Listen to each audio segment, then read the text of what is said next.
Two came up out of the subway and there were people standing on the steps as if they knew something I didn't. This was in the Cold War, and nuclear fallout.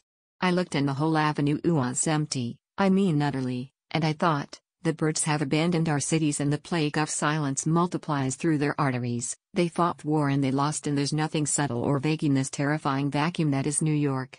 I caught the blare of a loudspeaker repeatedly warning the last few people, maybe strolling lovers in their walk, that the world was about to end that morning on 6th or 7th Avenue with no people going to work in that uncontradicted, horrifying perspective. It was no way to die, but it's also no way to live well. If we burnt, it was at least New York. Everybody in New York is in a sitcom. I'm in a Latin American novel, in which a negro-haired viejo shakes with some invisible sorrow, some obscene affliction, and chronicles it secretly, till it shows in his face, the parenthetical wrinkles confirming his fiction to his deep embarrassment. Look, it's just the old story of a heart that won't call it quits whatever the odds, quixotic. It's just one that'll break nobody's heart, even if the grizzled colonel pitches from his steed in a cavalry charge, in a battle that won't make him a statue. It is the hello for ordinary, unrequited love.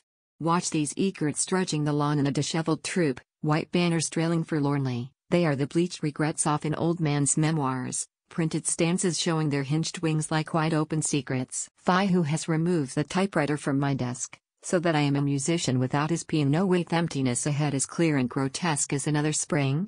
My veins bud, and I am so full of poems, a wastebasket of black wire. The notes outside are visible, sparrows wool line antennae like staves, the way springs were, but the roofs are cold and the great gray river where a liner glides, huge as a winter hill, moves imperceptibly like the accumulating years. I have no reason to forgive her for what I brought on myself. I am past hating, past the longing for Italy where blowing snow absolves and whitens a kneeling mountain range outside Milan.